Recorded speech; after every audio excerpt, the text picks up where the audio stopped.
Good day, 20-1s. Welcome to the last lesson in Chapter 4, Quadratic Equations, where we are going to do some problem solving.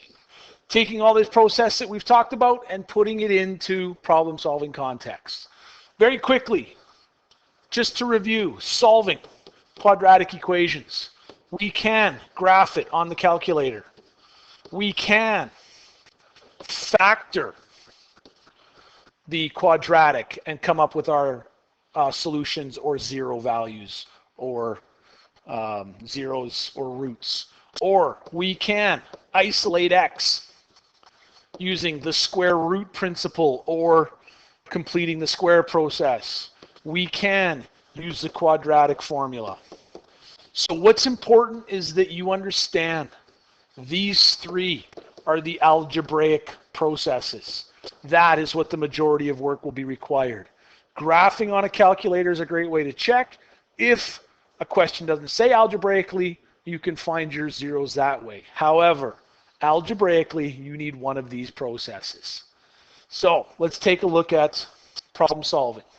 Well, the key here is that because we're problem solving quadratic equations that have to equal zero, remember, a quadratic equation always equals zero. Okay, we need squared values in the equation that we create. If we don't have squared values, we don't have a quadratic equation.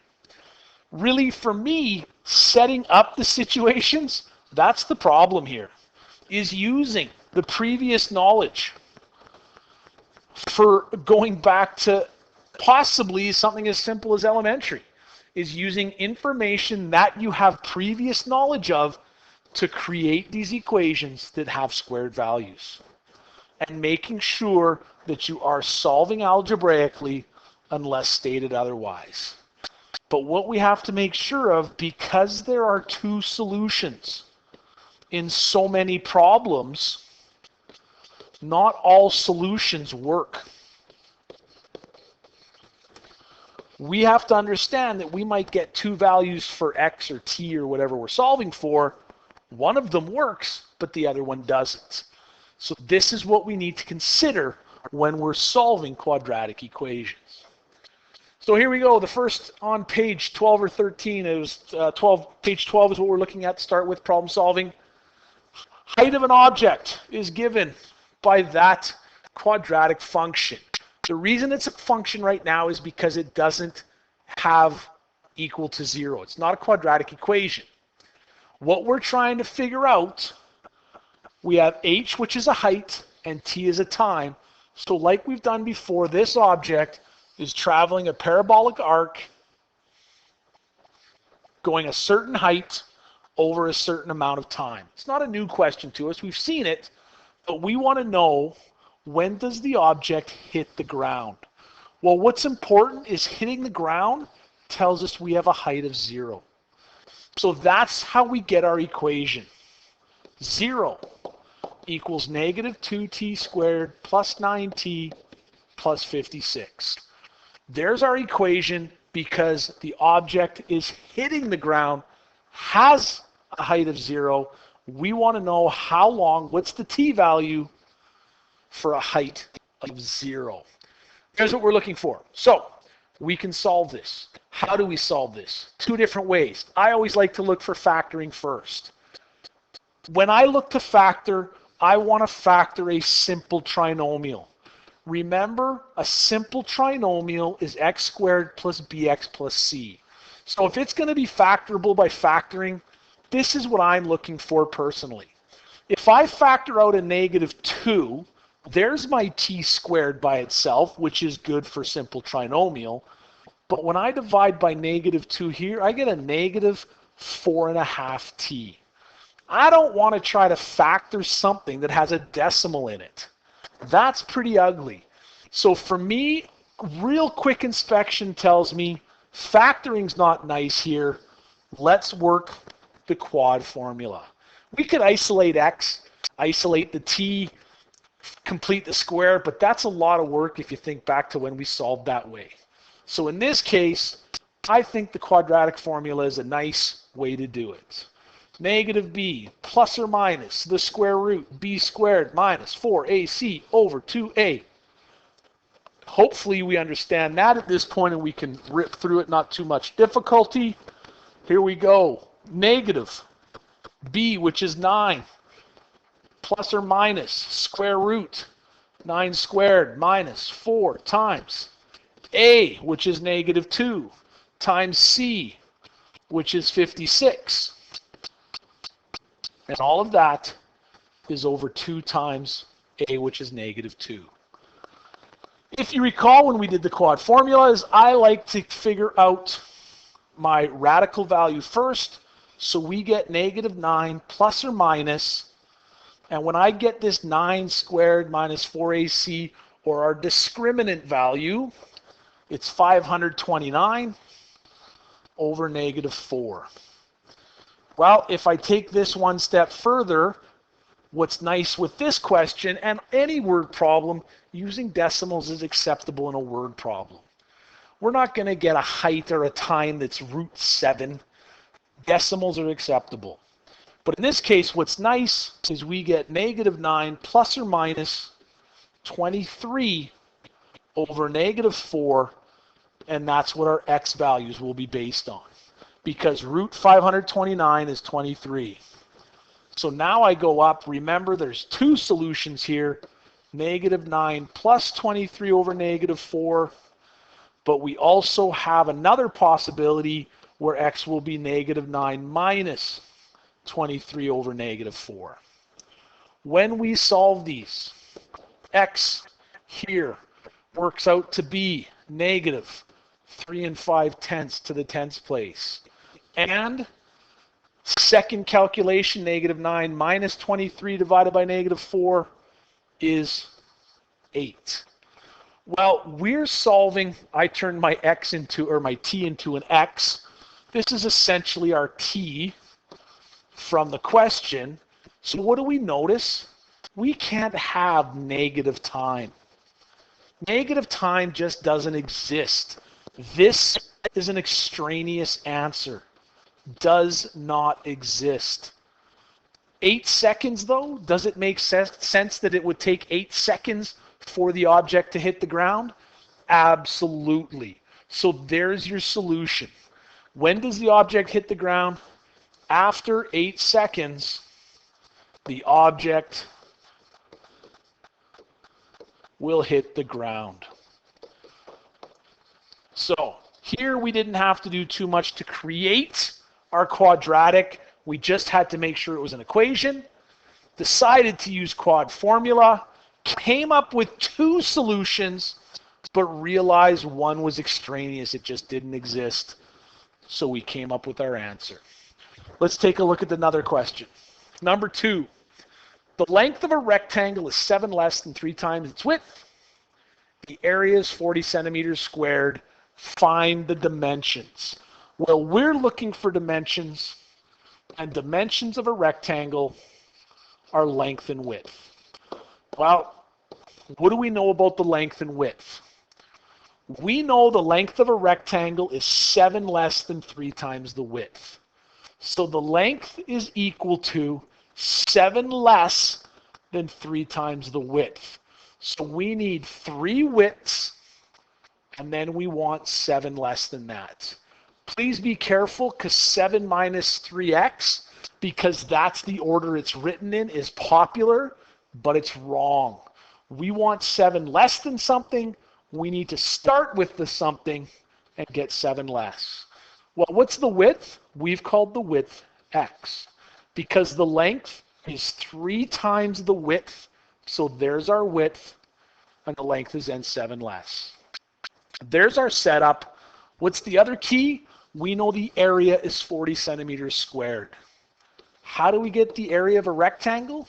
Length times width. We know the area is 40. We know the length is 3x minus 7 times the width, which is x. Here's our equation, but we need to get it into the quad equation form we're familiar with. So I want to expand, and I get 40 equals 3x squared minus 7x. But remember, a quad equation equals 0. So we want to put the 40 over to the other side. There's our 0. 3x squared minus 7x minus 40. Moving a value to the other side of the equal sign, I'd be subtracting 40, so I subtract 40. 0 equals 3x squared minus 7x minus 40. At this point, well, now I go to solve. Again, different ways to approach solving. Factoring, if I want to get x squared by itself, I would have to divide by 3, which would give me x squared with the 3 out front. But then negative 7 divided by 3, that's going to be negative 7/3 x. And I don't want to try to factor a simple trinomial with a negative 7/3 x. So I am going to deviate again to the quadratic formula. It's possible we could do this, honestly, with complex factoring, trinomial factoring. But if the simple trinomial factoring can't be created, I like the quad formula. So just to make sure I have space, again, x will equal negative b, which will be a negative 7, plus or minus the square root of b, negative 7 squared, minus 4 times a times c, which is times a, 3, times c, which is negative 40. And all of that will be over 2 times 3. There's the quadratic formula, negative b plus or minus b squared minus 4ac as the radicand, discriminant, over 2 times 3. From there, x is equal to positive 7 plus or minus. At that point, we get the square root of 529 again, actually. We get another 529 just like the previous question. Not all questions have a square root of 529. It's a coincidence, but there's our x values. So our x will be 7 plus square root of 529 is 23 divided by 6. Or the other possibility will be 7 minus 23 divided by 6. Well, again, because it's a word problem, decimals are acceptable. Our possibilities for x, in the first case, 7 plus 23 divided by 6, x is equal to 5. And the other possibility, 7 minus 23 divided by 6 is a negative 2.7, rounded. Well, right away, what does x represent? Remember, if we go back to the very start, x is the width. Well, what do we notice? You can't have a negative width of a rectangle. It's just not possible. So again, extraneous answer. So what do we know? We know that x could equal 5, which is our width. But we also know the length is equal to 3 times x minus 7. Because that also goes back to what we started with.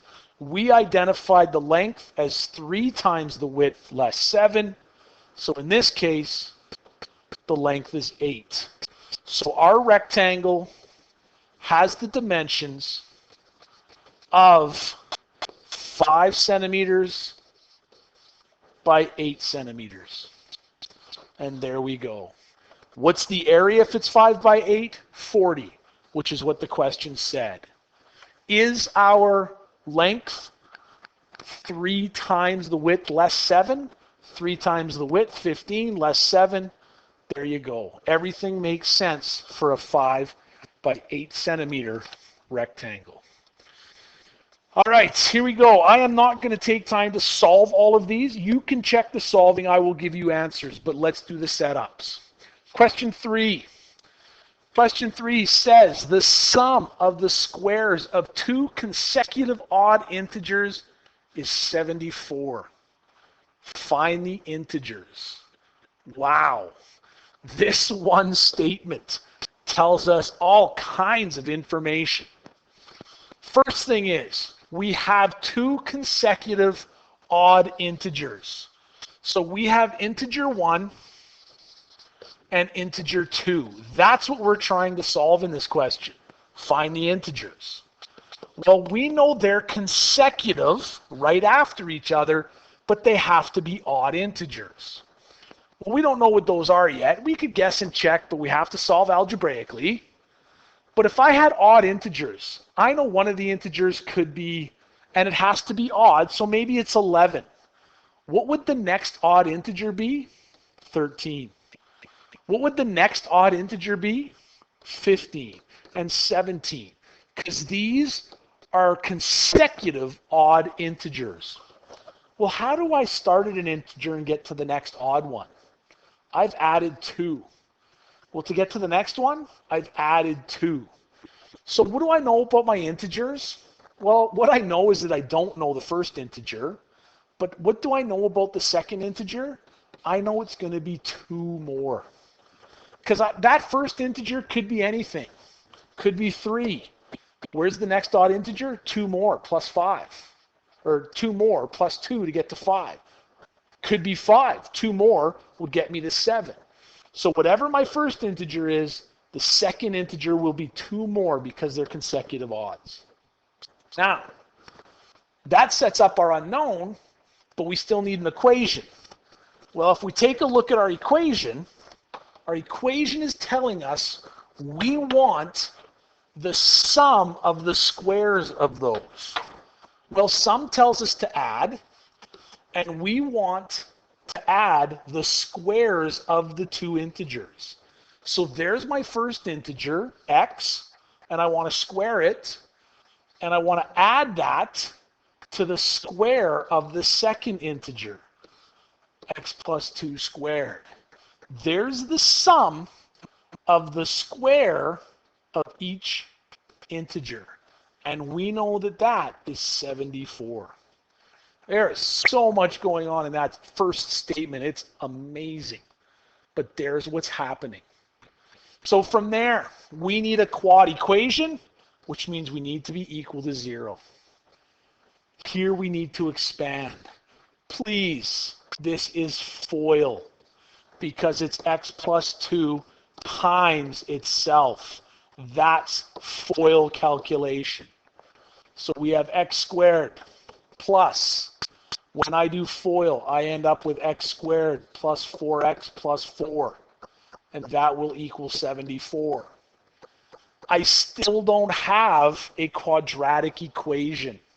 I need it equal to 0 for a quad equation. So I'm going to take my 74 over. X squared and x squared.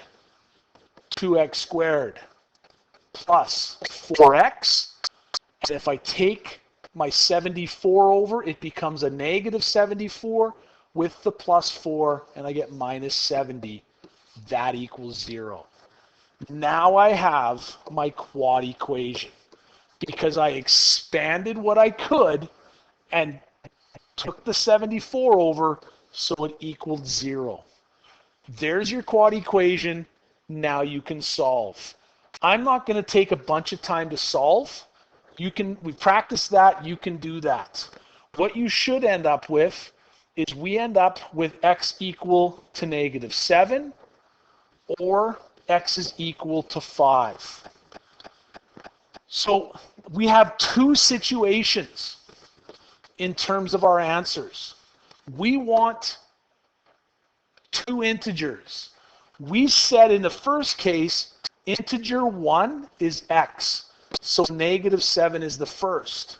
This is integer 1. Well, integer 2 for that situation is 2 more. And 2 more than negative 7 is negative 5. So one possible answer is negative 7 and negative 5. Those are the two integers that have the sum of their squares to be 74. Well, the other possibility is if our x is 5. Well, in that case, the second integer is 2 more, which would be 7. So a second situation or answer would be the integers 5 and 7. Suit the needs of the question. Two situations with two viable answers. Because negative is okay in this case, because we're trying to calculate integers. And negative is okay for this scenario. Positive is okay. So you have two possible solutions.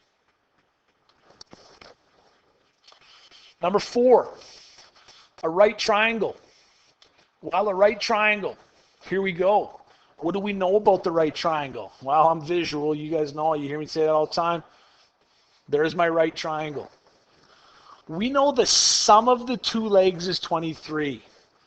The hypotenuse is 2 more than the longer leg. Well, here's the hypotenuse, always the longest side. So we're not sure exactly what that is yet. And I know that the sum of these two is 23. Well, I don't know either one of them, so I'm going to call one of them x. And if I know that the two things total 23, we have an unknown side length plus the x side totals 23. How do I figure out this other side? Well, I subtract x. So one side is x and the other side is 23 minus x. Because I know that if something is 23, has to total 23, and one of them is x, the other one has to be, the other piece of information has to be 23 minus x to equal that unknown. So there's the two unknown lengths. What else do we know? We know that the hypotenuse is 2 more than the longer leg. Well, which one of these is longer? Again, we don't know. This could be possibly a length of 1. Then this length would be 22. It could be that this length is 22. This length would be 23 minus 22 or 1. We're really not sure which is longer, so I'm just going to decide to use 23 minus x as the longer side. And in that case, if the hypotenuse is 2 more than that, there's my side, and the hypotenuse is 2 more than the longer leg. So the hypotenuse, if I combine my like terms, would be 25 minus x. So there's the 3 sides of our triangle. From there, what do I know? What helps us with a right triangle? Well, if I have 3 sides in a right triangle, I can use Pythagoras. And Pythagoras tells me side A squared plus side B squared will equal the hypotenuse squared. So there's the setup for our question. X squared plus 23 minus x squared is equal to 25 minus x squared. Wow. Looks big, looks ugly. What are we going to have to do? Expand and then set it equal to 0. So if I, again, make sure we're doing FOIL, 23 minus x times 23 minus x, that requires FOIL steps. We end up with 529 minus 46x plus x squared will equal, when I do FOIL 25 minus x squared, that's 25 minus x times 25 minus x. 625 minus 50x plus x squared. So now I need to put everything on one side.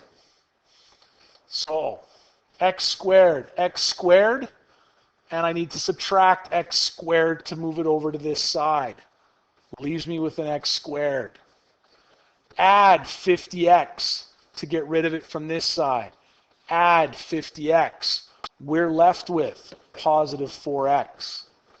And then Subtract 625. Subtract 625. We're then left with as well negative 96 equal to 0. So from there, well, what's nice here is actually when you look at it, we have a simple trinomial. Is this nice, quickly, and easily factorable? I don't know. That's totally up to you whether or not it is. For me, what do you multiply to get negative 96 and add to 4?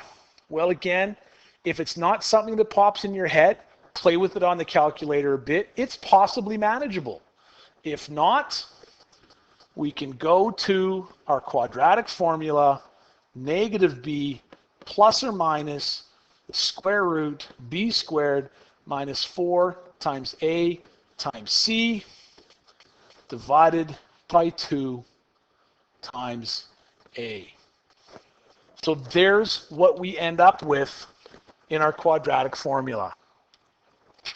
So when I've had and plugged this in, I end up with x equal to 8 or negative 12. X is 8 or negative 12. We're talking about the length of a triangle, so what do we know? We can't have a negative length of a triangle side. So that's extraneous, not useful. Extraneous answer, so we know that x is equal to 8. Question is, what are the dimensions of the triangle? Well, at this point, we know that x is 8. The second side was 23 minus x, which would be 23 minus 8, which is 15. And the hypotenuse is 25 minus x. 25 minus 8 is 17. So the triangle has lengths of 8 centimeters, 15 centimeters, and 17 centimeters. Another question that we can create as a quadratic equation. So number 5 and then number 6, 2 more. This question number 5 is a little unique because it's similar to one we've already done, where we have a quadratic function given to us for the situation. However, this question says the height of a flare is given by the function, so the height is given by that function after it travels a certain amount of time in the air. The question is, how long is the flare in the air before it fizzles out at a height of 10 meters? Well, we have to understand that this question doesn't set up as height being 0. Our height is 10 meters. So we have 10 meters is equal to our negative 0.5 t squared plus 16t plus 22. Because we're not looking for it when it hits the ground. At a height of 10 meters, how long has it been in the air for? Well, one more time, a quad equation has to equal 0. So let's move the 10 over, and we get 0 equal to negative 5/10 t squared plus 16t, but now we're going to subtract the 10 because we're getting rid of the 10 from the left side, plus 12. So there's what we're looking at for our quadratic equation. Once we have our equation, then we can substitute in or try to factor. As soon as I see a decimal, I don't want to try to factor. It's possible. We could factor out a half. That might work, but I'm going to go to the quad formula in this case, and with the quad formula, x will equal negative 16 plus or minus the square root of 16 squared minus 4 times negative a half times 12 over 2 times a negative half. There's your quadratic formula. Once you've substituted in and you've solved, and I'll leave the solving up to you at this point, x will equal negative 0.73 seconds or 32.7 seconds. And again, because it's real life, we would talk time in terms of decimals, not root seconds. So what do we see? We're talking seconds. We can't have negative time. So at 32.7 seconds, the flare is 10 meters above the ground. So there's your setup. You can do the solving and check it. I'm just going to walk through how to set this stuff up and you can double check. So the big one with this one is to understand that we're talking about a height of 10 to start with, and we need to move it over so that we get our quad equation equal to 0. And the last one we're going to take a look at. Here we have a picture that is 4 by 6. So we have the 4 by 6 picture. It's on a mat, so we have an equal distance of mat all around the picture. That means the amount of matting between the edge and the picture is always the same. So we know we have a distance of x because we don't know what it is from the picture to the edge. A distance of x, a distance of x, a distance of x. That's what we know about our diagram. We want to figure out what is the width of the mat. If the area of the mat is 5 times greater than the area of the picture. Well, we want area. Area is length times width. Well, there's a couple things about this one. This is 4 because we're talking about the actual area of the mat. Well, the area of the mat, this mat that the picture is placed upon, is 5 times the area of the picture. Well, we're 5 times bigger than 4 times 6. The area of the picture is 4 by 6, but the area of our mat is 5 times that. Now, here's where it's a little tricky. What are the length and width of the mat? Well, the length of the mat, if we take a look at it, we know that it's going to be 6 centimeters for the picture, but we also have an X here and an X here.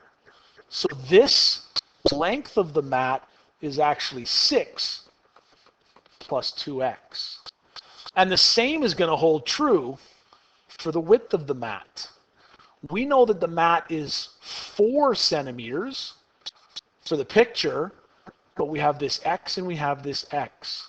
So we have 4 plus 2x for the width of the mat. So the mat is the area of the picture times 5, and we can calculate that by going 6 plus 2x times 4 plus 2x. And at that point, now we have an equation that we can expand, and once we expand it, we can then create the quad equation, meaning equal to 0, and solve. So if we do that, 5 times the 4 by 6 gives us 120, and when I expand and simplify my 6 plus 2x times 4 plus 2x, we end up with 4x squared plus 20x plus 24. But again, we need to move the 120 over to make it a quad equation. 0 will equal 4x squared plus 20x minus 96. At this point, now you can solve. You can solve whichever process makes sense. However, in this case, look at this. If I divide this whole thing by 4, I'm going to be left with a nice, simple trinomial.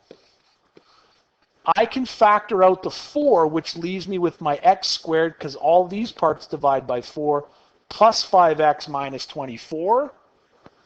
What does that allow me to do? I can factor the simple trinomial, what multiplies to negative 24 but adds to 5, x minus 8, sorry, x plus 8 times x minus 3. So what does that mean? That means x is negative 8 or x is 3. X is negative 8 or 3. And at that point, what does that tell us? Because we want to know the width of the mat, you can't have a negative width.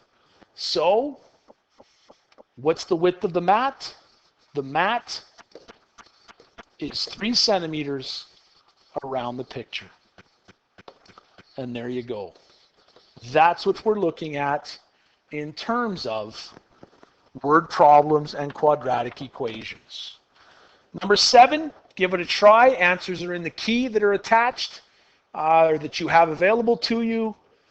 And then you have questions to practice. The great thing about word problems is you can practice your solving while you're doing them.